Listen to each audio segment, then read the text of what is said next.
Porque el texto para esta noche son el versículo 7, 8 y 9. Quiero decirles que el autor de la epístola de Pedro es Pedro. Algunos estudiosos de la Biblia no creen que Pedro fue el autor, porque Pedro habla de profunda teología profunda, pero era un simple pescador, un hombre tosco, pueblerino, yo diría un hombre casi ignorante. Y por eso es que muchos estudiosos de la Biblia dicen, ¿cómo es que un hombre así, sencillo, simple, sin mucha instrucción, un pescador inculto, cómo pudo haber escrito la epístola con un contenido teológico profundo? Es que la gente que a veces discute eso no conoce el poder transformador de Cristo. Yo conozco gente que aprendió a leer leyendo la Biblia y hoy día es gente culta, pero su primer paso fue la convivencia con Dios.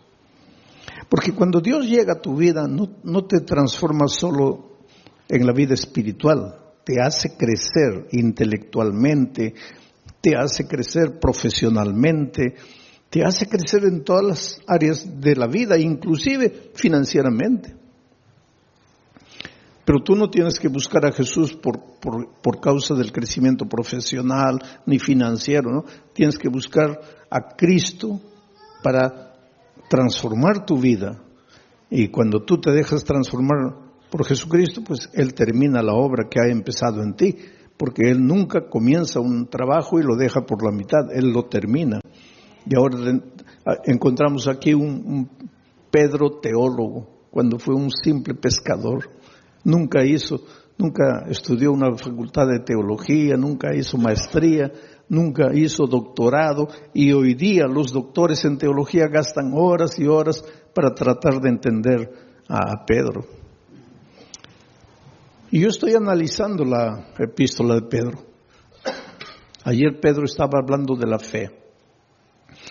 Pedro decía así: no te preocupes con relación al día de tu salvación.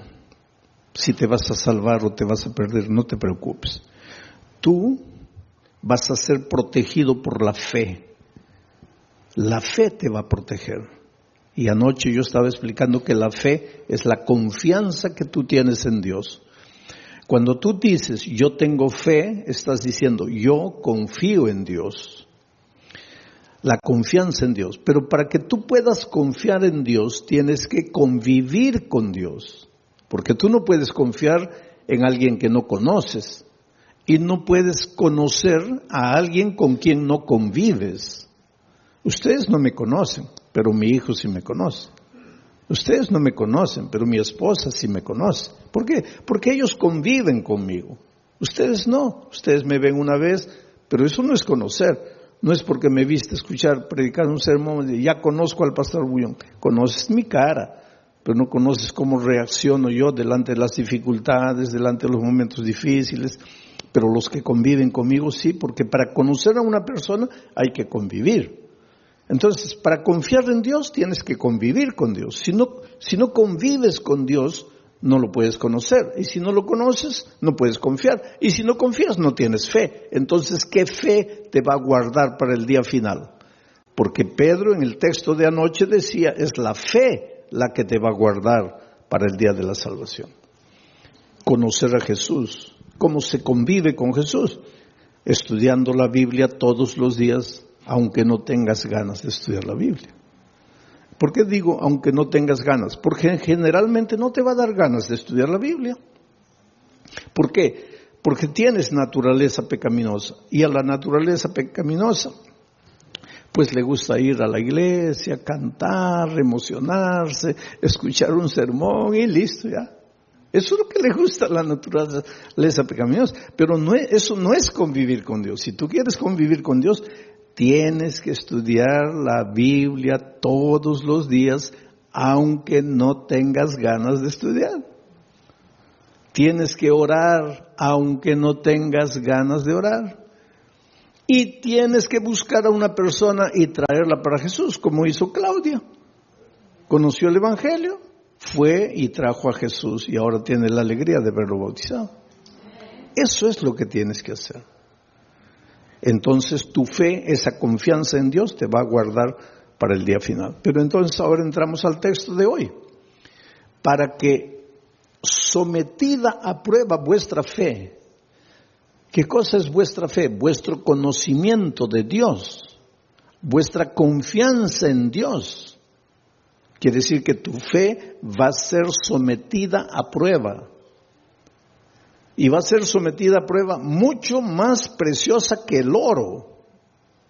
Esto es interesante. Los mineros agarran el oro y lo ponen a altas temperaturas de fuego. ¿Para qué? El oro es colocado a tan altas temperaturas de fuego que el oro se vuelve líquido, comienza a hervir el oro. De tanto calor comienza a hervir el oro. Y entonces le echan algunas mezclas químicas para que toda la escoria vaya saliendo. Y sale toda la escoria y se queda el oro puro.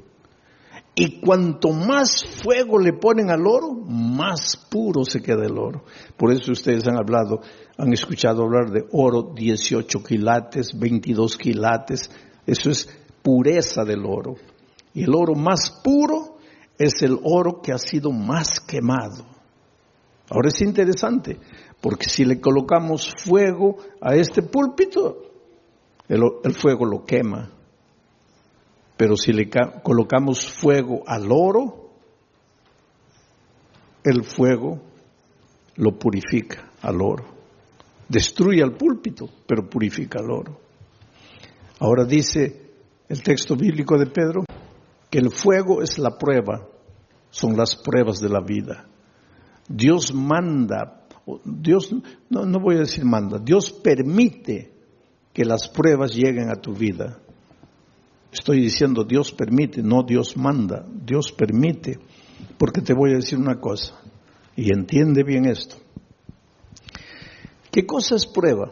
Todo lo que te hace sufrir, lo que te hace llorar, lo que te aflige, pérdida del empleo, tu hijo se enferma, tu mamá muere, tu esposo te abandona.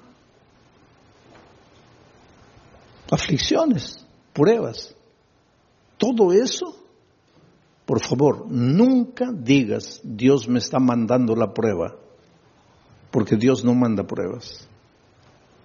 Todo lo que te hace sufrir no viene de Dios, viene del diablo. Porque Dios dice, he aquí los pensamientos que tengo acerca de ti, pensamientos de paz y no de guerra.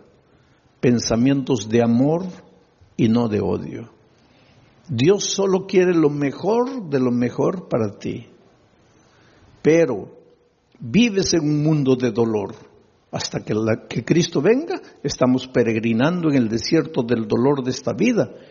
Y muchas veces quien nos manda el sufrimiento, el dolor, es el diablo. ¿Y por qué te hace sufrir el diablo? Esto es interesante y esta noche vas a entender. ¿Por qué el diablo te hace sufrir? Tú no le has hecho nada al diablo. ¿Por qué te hace sufrir? Porque él es el origen de la enfermedad, él es el origen de los accidentes, él es el origen de las tragedias. Todo lo que te va mal en la vida es porque él está por detrás de eso. Pero ¿por qué te hace sufrir si tú no le has hecho nada al diablo? Ahora te voy a explicar. Es que el enemigo del diablo no eres tú, es Jesús. Él quiere derrotar a Jesús.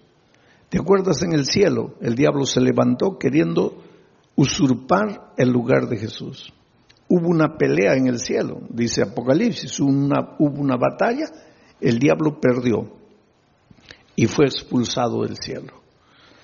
Pero cuando el diablo salió del cielo, déjame imaginar esta escena.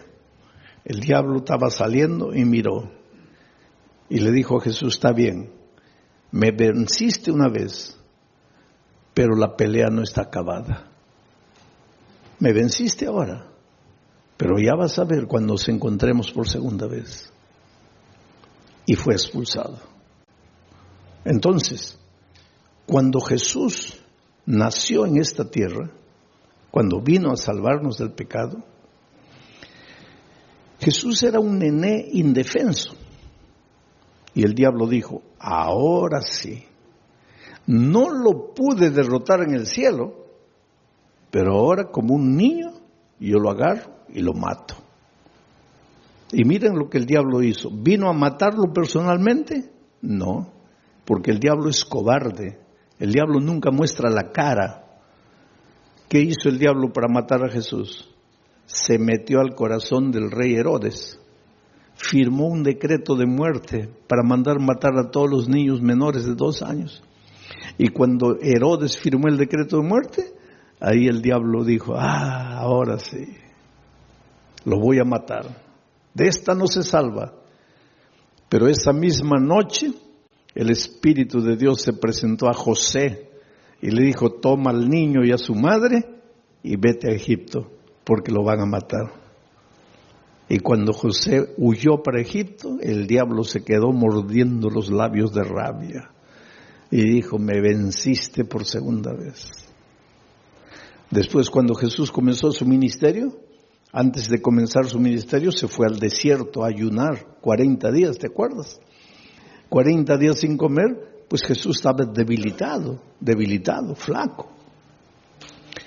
Ahí el diablo pensó, ahora lo agarro.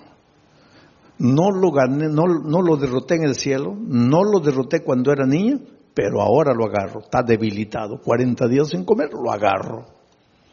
Y vino como diablo, no, porque el diablo nunca muestra la cara, se disfrazó de ángel de luz y trató de engañarlo, pero no pudo, porque Jesús conocía la palabra de Dios.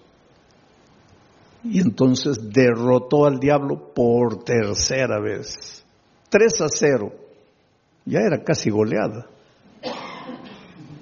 Pero entonces el diablo esperó, dijo, la cuarta es la vencida. Y hubo una cuarta.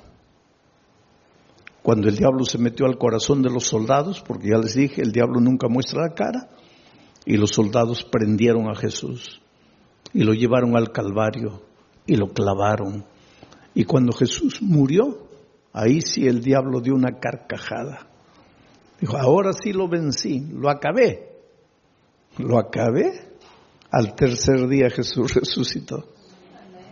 Y al resucitar, ahí sí, es como si hubiera agarrado una estaca y lo hubiera clavado en el corazón del diablo. El diablo sabe que está perdido, está derrotado. El diablo no te puede hacer nada, querido. El diablo ya está perdido. El diablo ya con Cristo no puede. Entonces, como no puede con Cristo, se las agarra contigo. Es como si yo tuviera, vamos a decir, yo tuviera un hijito de 2 años. Pero tengo un vecino que quiere pelear conmigo. Viene, una bofetada, se va llorando el pobre. Pero es terco. Viene una segunda vez. Otra bofetada, se va llorando. Pero es terco. Viene la tercera vez. Ahí ya ni levanto la mano, ya sale corriendo. Entonces llega a una conclusión mi vecino. No, con este no puedo. Este fuerte. Entonces aprovecha que yo me vengo a Corpus Christi a predicar. Y agarra a mi hijito de 2 años a puntapiés y lo revuelca en la calle. Pues eso es lo que el diablo hace. Con Cristo no puede. Entonces él sabe que lo que más Jesús ama eres tú. Y ya que no puede con Cristo, se las agarra contigo. Y te hace sufrir. Y te hace perder el empleo.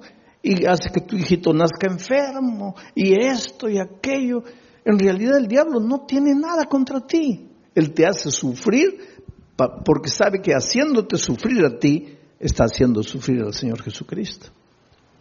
Pero ahora viene Pedro y dice así, pero es que los sufrimientos que te llegan a la vida no te pueden destruir, porque tú no eres madera, tú no eres plástico. Tú eres oro. Y si el fuego de la prueba purifica el oro, mucho más el fuego del dolor, del sufrimiento, va a purificar tu fe. Quiere decir, cuando el dolor llegue a tu vida, tú lloras. Si tienes que llorar, llora. Pero no te separes de Jesús. Dile, Señor, yo no entiendo por qué estoy sufriendo. Y hay una cosa interesante. Cada vez que tú quieres andar en los caminos de Dios, cada vez que tú te propones ser más fiel a Dios, ahí más viene el diablo para destruirte. ¿Por qué? Porque esa es la pregunta que mucha gente hace. Pastor, cuando yo estoy así relajado en mi vida cristiana, parece que no me vienen pruebas. Pero cuando me quiero consagrar, ahí viene todo. ¿Por qué? Simple. Porque cuando estás relajado espiritualmente, cuando no estudias la Biblia, no oras, nada, estás en el terreno de ¿quién? Estás en el terreno del diablo. Puedes estar en la iglesia, pero estás en el terreno del diablo. ¿Y para qué el diablo te va a molestar si ya estás perdido con él? Ya pues te deja tranquilo. Pero cuando viene una semana de oración y tú te entiendes que tienes que reconsagrarte y comienzas a estudiar la Biblia, a estudiar la palabra de Dios, ahí el diablo se asusta. Porque ¿qué dice? No, se me va a escapar, se me va a escapar. Entonces, para desanimarlo, le mando una prueba. Y la prueba, en lugar de purificarte como al oro, ¿qué hace contigo muchas veces? Te desanima. Es por eso que cuando la prueba es más fuerte, es más que tienes que agarrarte de Jesucristo y no desanimarte. En el Brasil yo estaba haciendo una campaña evangelística en un estadio, y una señora que no era adventista, no era cristiana, nada, nunca iba a ninguna iglesia, nada, pero era una buena mujer, sentimientos nobles. Hay mucha gente que no está en ninguna iglesia, no conoce la palabra de Dios, pero pues escucha la voz de Dios en su corazón y camina, anda bien. Y de repente esta señora vio en la televisión la propaganda de que yo iba a predicar esa noche en el estadio. Ahora, ese día era su cumpleaños. Y de mañanita el esposo entró al cuarto y le dice, mira hija, estoy sin mucho dinero, no he podido comprarte un buen regalo, pero te he comprado un regalito. Y le dio una cajita. Y ella abrió y era la llave de un carro. Y cuando salió al patio, ahí estaba el carro, un carro importado, último modelo. ¡Qué felicidad! Su cumpleaños. Primera felicidad, el esposo se acordó de su cumpleaños, porque hay muchos esposos que ni se acuerdan del cumpleaños del esposo. Segunda felicidad, le regaló. Tercera felicidad, no le regaló cualquier cosita, le regaló un carro último modelo. Entonces ella estaba tan feliz que cuando vio la propaganda de la predicación en el estadio, dijo, bueno, porque estoy tan feliz que me voy al estadio a agradecerle a Dios. Va a predicar ese pastor, voy a agradecer. Y se fue al estadio. Feliz de la vida, entró, en la hora del llamado se levantó, vino adelante, le entregó la vida a Jesucristo. Dijo, ay, qué día tan feliz, hoy es mi cumpleaños, hoy mi esposo me regaló el carro, hoy me entregué a Jesús. No, este es el día más feliz de mi vida. Y cuando sale a agarrar su carro en la playa de estacionamiento, los ladrones se lo habían llevado. Ahí ella comienza a pensar, toda mi vida no quise saber nada de iglesia, no quise saber nada de Dios y nunca me robaron ni un alfiler. Y hoy que le entrego mi vida a Cristo me roban el carro. ¿Qué Dios es ese? Ahí está la astucia del diablo.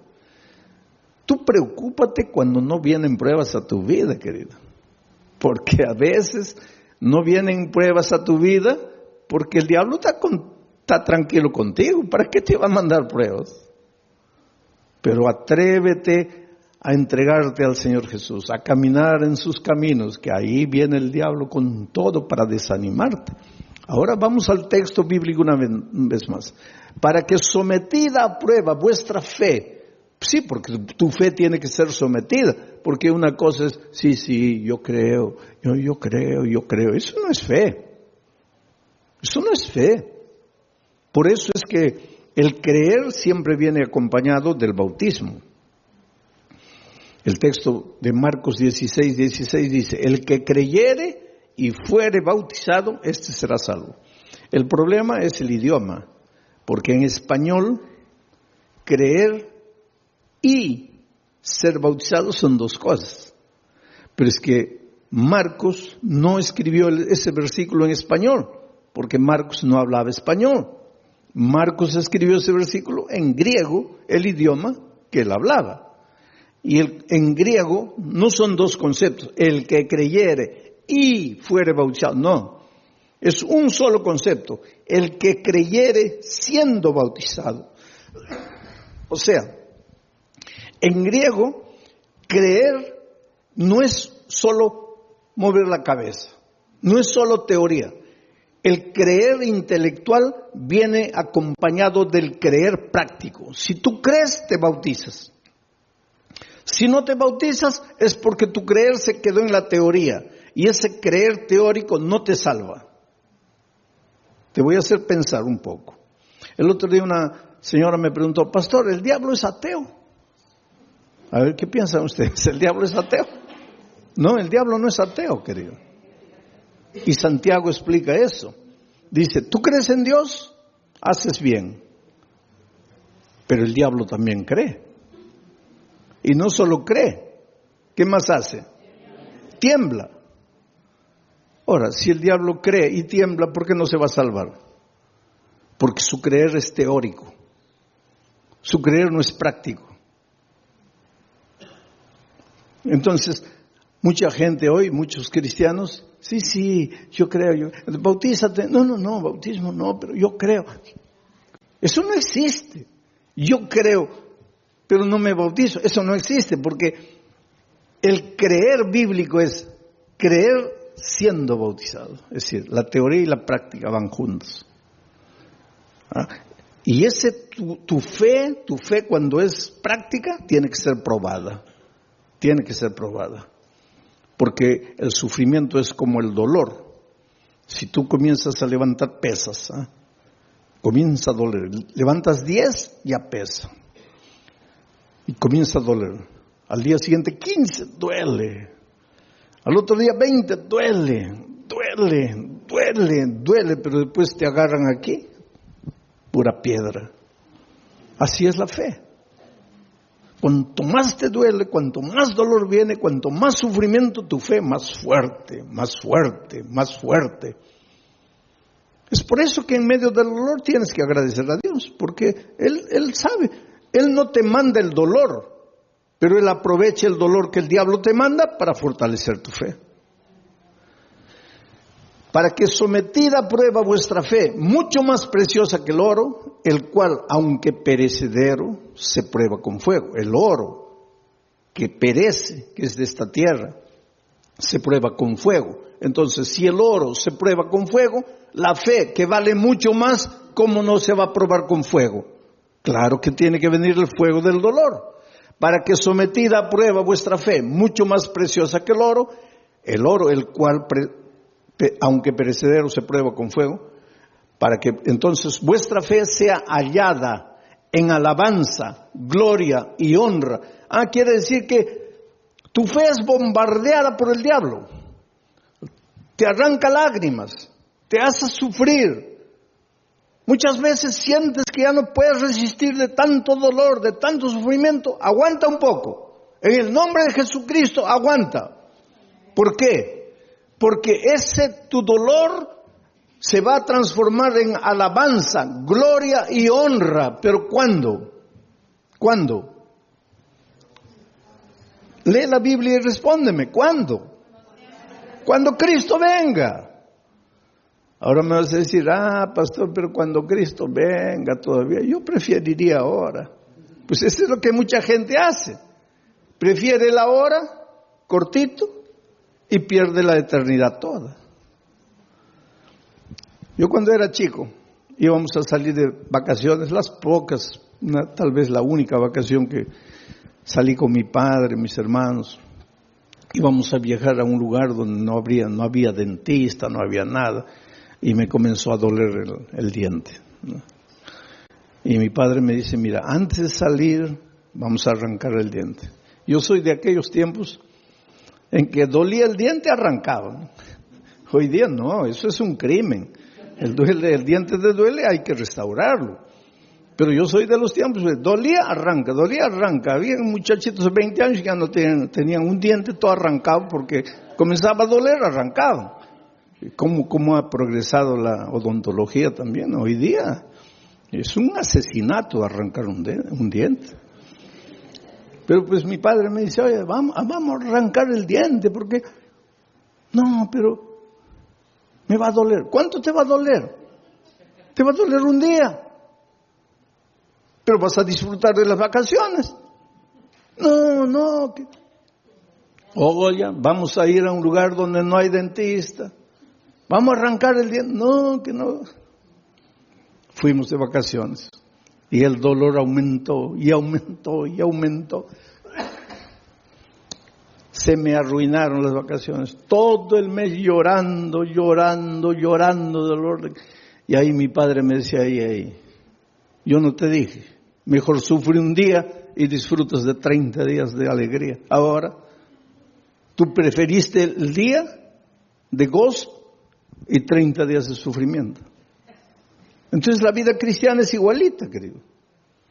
En este mundo vas a encontrar dificultades, especialmente si quieres seguir a Jesucristo, porque el diablo es astuto.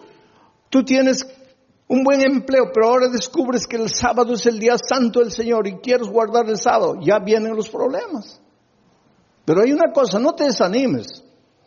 El diablo te puede hacer sufrir un día, 2 días, 3 días, pero hay un tercer día. Cuando Cristo murió en la cruz del Calvario, el diablo dio la carcajada y dijo, ahora sí lo vencí, se acabó. Al siguiente día el diablo seguía dando la carcajada, lo vencí, lo maté.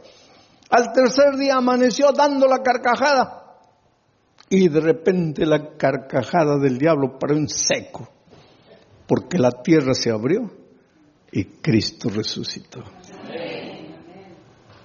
El diablo se puede reír de ti hoy, se puede reír de ti mañana, pero al tercer día va a tener que tragar la carcajada porque Dios puede permitir que el diablo te haga sufrir un día, 2 días, 3 días.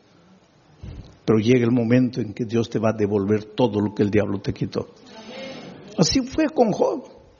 Le quitó la hacienda, le quitó los hijos, le quitó el dinero, le quitó todo, la esposa prácticamente, le quitó todo. Pero cuando llegó el momento, Dios le devolvió todo. Y se lo devolvió en doble, el doble de hacienda, el doble de dinero, el doble de camellos, el doble de ganado, el doble de hijos. Lo único que no le devolvió en doble fue la mujer. Pero todo lo demás le devolvió en doble. Dios es grande, querido. Cuando venga el dolor a tu vida, no te preocupes. ¿Por qué sufro? Dios me ha abandonado, Dios me ha dejado. No, querido, Dios no te ha dejado. Dios no te ha abandonado. Él tiene un plan para ti. ¿Y sabes por qué muchas veces permite que el dolor llegue a tu vida? Porque es la única manera de purificarte a ti mismo. A veces es en el dolor que aprendes a ser paciente. En el sufrimiento, en las lágrimas, aprendes a depender de Dios.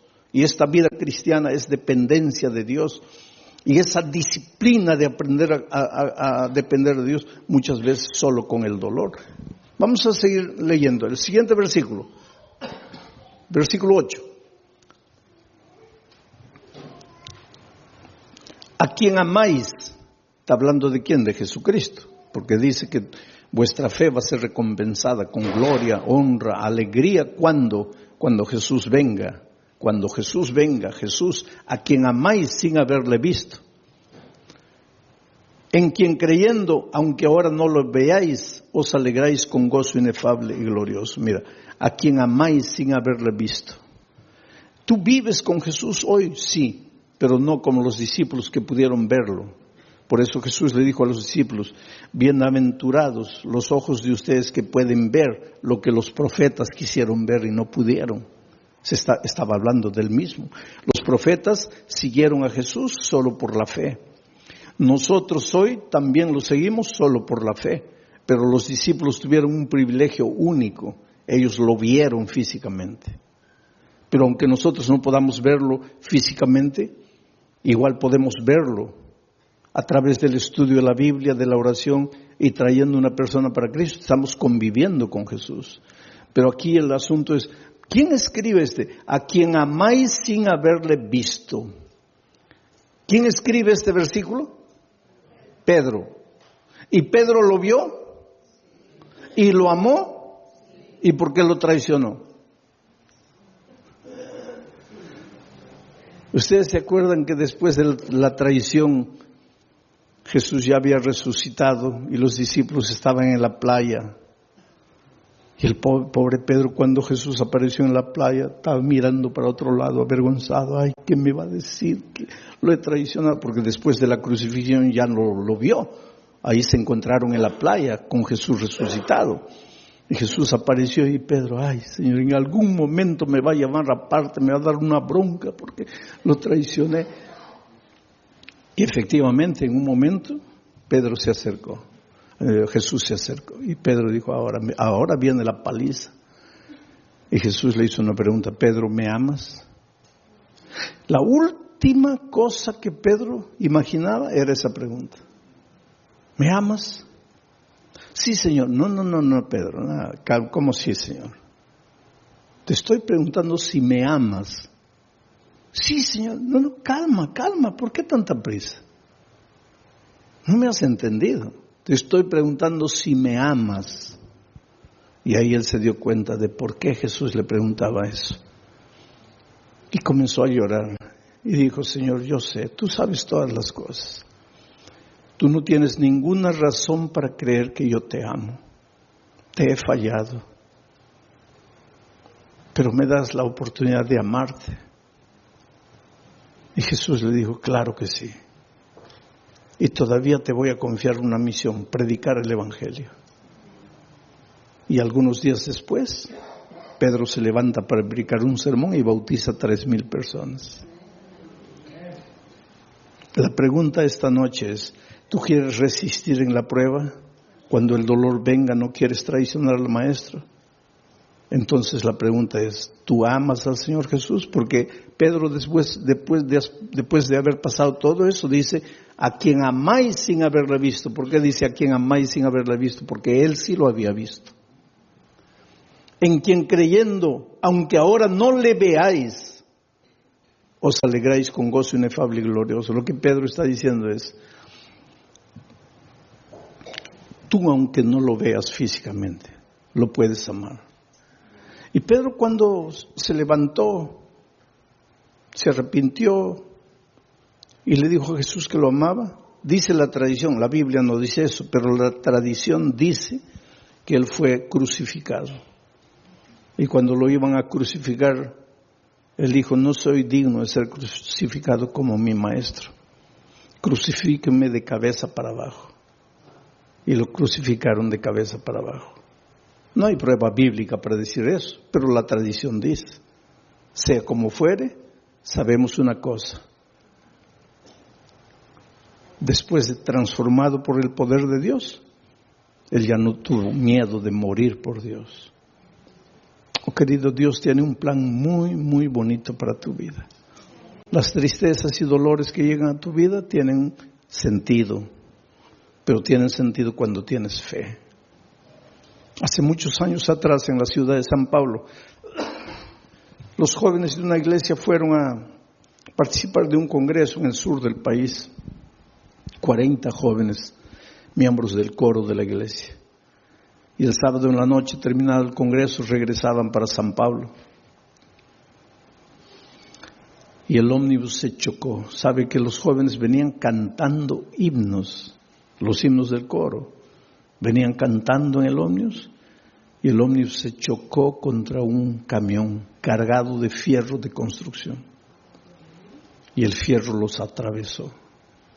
Así los hizo como los peruanos me van a entender, como anticuchos, ¿no? Los atravesó. 22 jóvenes murieron. Al día siguiente los periódicos publicaron una noticia. Y un periódico atrevido publicó así: ¿dónde estaba Dios cuando sus hijos cantaban? ¿Por qué no los cuidó? Es que el dolor es un misterio, ¿sabes? Tal vez en este momento tú te preguntes, ¿dónde estaba Dios cuando mi hijito de 3 años murió? ¿Qué culpa tenía mi hijito para morir como murió de leucemia? ¿Qué mal había hecho? Es que no necesitas hacer mal para sufrir. El diablo se deleita en hacerte sufrir. Pero el dolor es como el fuego sobre el oro, o te purifica o te destruye. Interesante que entre esos jóvenes que habían muerto, había una chica que hace 6 meses había sido bautizada, contra la voluntad de sus padres. Ella tenía 22 años, una joven. El día que se bautizó, el padre le dijo: mira, olvídate que yo soy tu padre, que tú eres mi hija. Lo peor que podría haberme sucedido en la vida es que tú traicionaras la fe de tus padres, de tus abuelos, de tus bisabuelos. Pero la niña no había conocido solo la teoría del Evangelio, sino que el Evangelio se había hecho carne en su vida, de tal manera que ella se volvió una hija tan dulce, tan cariñosa, pero la madre y el padre nunca aceptaron el calor, el cariño, el amor de la hija. Aquel viernes de tarde en que se iban para el congreso, ella fue a despedirse del papá y le dijo: mira papá, me estoy yendo a Curitiba con los jóvenes de la iglesia. Y él le dijo: ¿y qué me avisas a mí? Tú no haces lo que te da la gana, tú no te metiste a esa iglesia, tú no te bautizaste. ¿Y qué vienes a avisarme que te vas? Tú siempre haces lo que te da la gana, vete a donde quieras. Y ella le dijo: sí, papito, pero yo vine a darte un beso, me voy. Y cuando se acercó para besarlo, el padre retiró el rostro y dijo: no quiero nada de ti. Y en el camino de vuelta, la niña muere. ¿Sabes que los hijos de Dios también morimos en accidentes? Entonces, cuando te pasa un accidente, no dices: ¿dónde estaba Dios? Dios está en el mismo lugar. Jesús dijo que cuando la lluvia cae, moja a los justos y a los injustos. Y cuando el sol sale, alumbra a los justos y a los injustos. Estamos en un mundo de dolor. Ese padre hizo tanto escándalo en la iglesia, ¿sabes? El día del sepultamiento, 22 cajones estaban ahí. Y mientras sepultaban a los jóvenes sobrevivientes que habían salido del accidente, cantaban.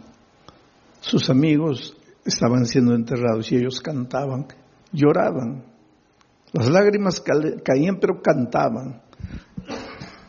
Lloraban porque tenían tristeza. Cantaban porque tenían esperanza. Es que los seres humanos que aprendemos a confiar en Cristo, somos capaces de cantar en medio del dolor. Mientras que el padre estaba destruido ahí, ¿sabes? Y cuando llegó el momento del bajar el cajón de la hija, él se arrojó y decía: entiérrenme con ella, quiero morir. Y abrazando al cajón le decía: mira hijita, el viernes me quisiste dar un beso y yo no sabía que era el último beso y te rechacé.